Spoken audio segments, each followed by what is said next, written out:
Before we dive into the darkness, make sure you subscribe, because once you step into this story there's no turning back. Hit like if you dare and comment below if you think the killer was ever truly caught. The Austin night air was thick with smoke and panic. Sirens screamed down North Lamar Boulevard as fire tore through a small yogurt shop on December 6, 1991.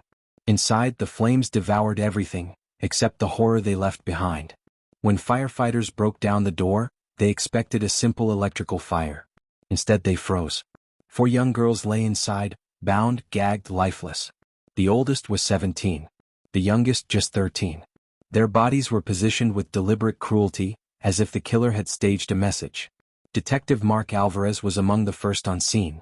He'd seen death before, but this was different. The air reeked not only of smoke but of intent. There was anger in how the crime was arranged, an act of control and humiliation. As news spread, Austin changed overnight. Parents locked doors that had always been open. Reporters called it the yogurt shop murders. For weeks, the story dominated headlines, and every suspect turned into a ghost under the city's watchful eyes. Within a year, police arrested 2 teenagers, Robert and Michael, young, scared, and desperate to clear their names. The interrogation tapes showed boys trembling under pressure. But the evidence was shaky, built mostly on confessions whispered after 16-hour sessions. No DNA. No weapon. Just words. Still, the city needed closure, and prosecutors built their case like a house of mirrors, fragile but convincing. "We have the killers," they said. "Justice is served." But it wasn't. Years passed. Appeals came and went. New lawyers tore holes in the old case. Then came the breakthrough, DNA testing. In 2008, forensic analysts re-examined the preserved evidence. A single trace of male DNA, found on one of the victims, didn't match any of the convicted boys. The discovery unraveled everything. The courts overturned the convictions. The supposed killers walked free. And Austin was left haunted once again, its wounds reopened, raw and unhealed. Detective Alvarez, now gray-haired and restless, couldn't let it go. He'd retired, but every December he drove past the empty lot where the yogurt shop once stood. A faded wooden cross still leaned against the fence. "Someone out there is sleeping easy," he'd whisper. But not for long. Then, in the fall of 2023, 32 years after the fire, something strange happened. A private lab in Virginia, known for solving decades-old murders through genetic genealogy, requested access to the Austin evidence. They said they had a match. The sample belonged to a man never linked to the case before, a truck driver who died years ago. His name was Earl Clayton Rowe. He had no criminal record, no apparent connection to the victims. But his DNA didn't lie. Detective Alvarez, now working as a consultant, stared at the lab report in disbelief. "If Rowe did it," he muttered, "who helped him?" Because the scene, the binding, the staging, it felt like more than one set of hands.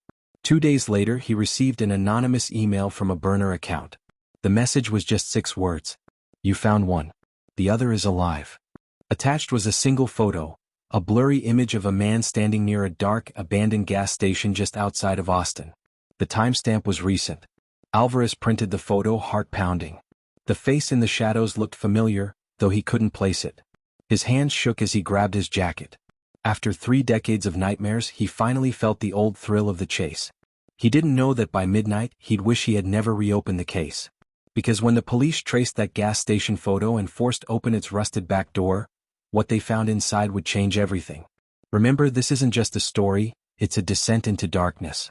Hit subscribe and ring that bell, because Chapter 2 will take you closer than ever to a truth that might scare you. Comment if you think you can handle it. The back door of the abandoned gas station creaked under the weight of Detective Alvarez's cautious push. Inside, the air smelled of rust, gasoline, and something far fouler, decades of secrets festering and waiting. Dust motes danced in the beam of his flashlight, settling on shattered bottles and abandoned tools. Then he saw it, a hidden hatch nearly invisible under a tarp. With trembling hands, Alvarez pried it open. The latter groaned as he descended into darkness. At the bottom, the beam of his flashlight revealed walls lined with photographs, old newspapers, yellowed and curling, pinned carefully with thumbtacks. Each clipping chronicled the yogurt shop murders, the trials, the overturned convictions. But there was something else, something chilling. Dozens of personal photos of the victims taken before the crime. A sudden shiver ran down Alvarez's spine. This was no ordinary collector. This was someone obsessed. Someone who had been watching, maybe still watching. From the shadows, a metallic sound echoed, footsteps. Alvarez froze.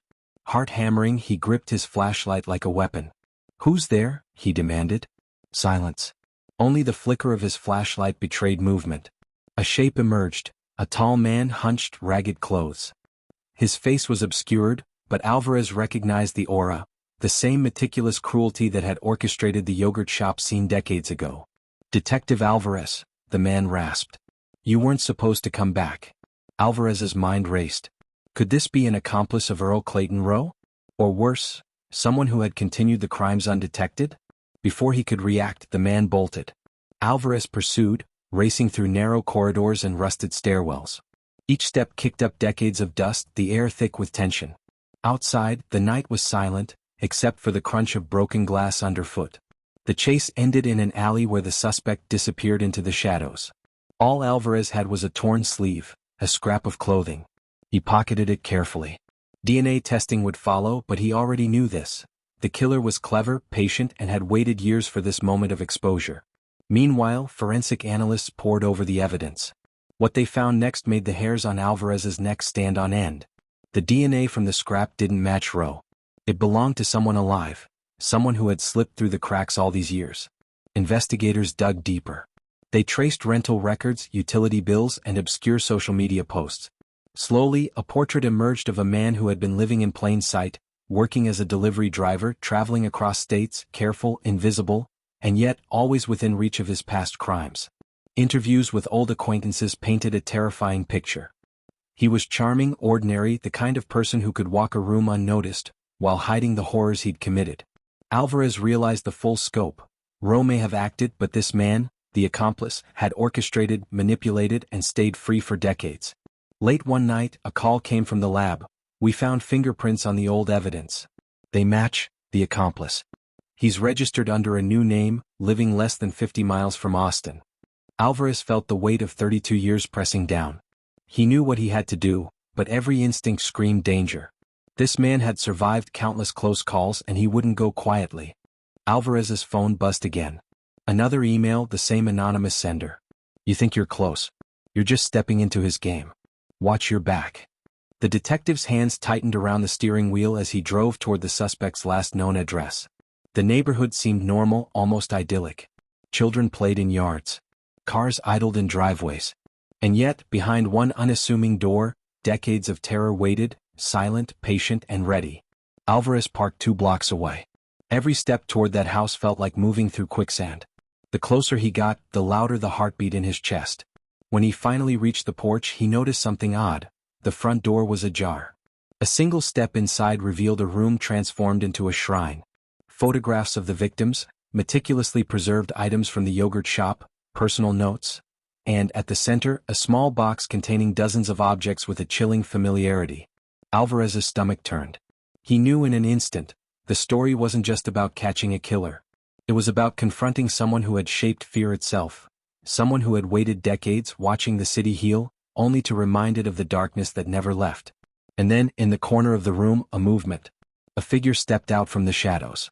Alvarez's flashlight caught the glint of a knife in one hand, and a familiar, horrifying smile on a face that had haunted the city for over 30 years.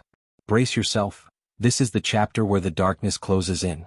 Hit subscribe if you've been following this nightmare, because the final revelation will make you question everything. Comment below if you think you could have survived this investigation. Detective Alvarez's flashlight beam sliced through the shadows of the small Austin home. The shrine of memories, the photos, the yellowed newspaper clippings, the careful arrangement of items from the old yogurt shop, glimmered like a museum of obsession.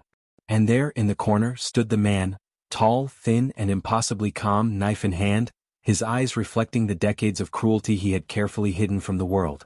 "Detective Alvarez," the man said softly, voice almost casual, as though they were old acquaintances meeting over coffee. "I wondered when you'd finally arrive." Alvarez steadied himself. "It's over. The DNA matches, the fingerprints, everything points to you. And this now." The man chuckled. It wasn't fear, not even surprise, just a hollow amusement, like someone who had been waiting for this moment. "And it? No, detective. This is just the beginning." Suddenly the accomplice lunged. Alvarez barely dodged, feeling the cold steel of the knife slice the air where his shoulder had been moments before. The fight was chaotic, desperate, and calculated. The killer had waited decades, but Alvarez was relentless, fueled by the faces of the victims and the weight of every unanswered question. A crash. The shrine toppled, photographs scattered across the floor. Amidst the chaos, Alvarez glimpsed a small box wedged under a desk. Inside, more evidence than he could have imagined. Items taken from the original crime scene, handwritten notes detailing the murders, and most chilling photographs of another girl he had never known about. Someone Rowe had never touched. Alvarez froze. The accomplice had kept secrets even Rowe hadn't revealed. The full horror of the case pressed down on him. The realization that this man's crimes were far larger, more personal, more twisted than anyone had imagined. In a desperate move, Alvarez tackled the man and they crashed to the floor. The knife skidded across the wooden boards, clattering into the shadows. For a moment, everything was still. The accomplice's eyes met Alvarez's. "You think this ends with me? You'll never forget the fear. It will follow you, always." Alvarez handcuffed him, shaking, heart racing, but the relief was tempered by the weight of the truth. Forensic teams swarmed the scene, collecting decades of hidden evidence that would finally bring answers to families haunted by unanswered questions. DNA analysis, fingerprints, and careful documentation ensured that no one could erase this nightmare again. Later, in the press conference, Alvarez spoke with a quiet intensity. For over 30 years, a monster hid in plain sight. Today, justice has caught up with him, and though we can never undo the horrors, we finally have the truth. This is for the victims. Their voices are no longer silent.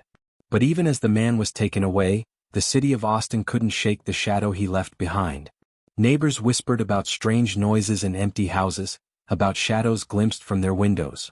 Parents held their children a little tighter. And Detective Alvarez, who had spent decades chasing the truth, couldn't sleep.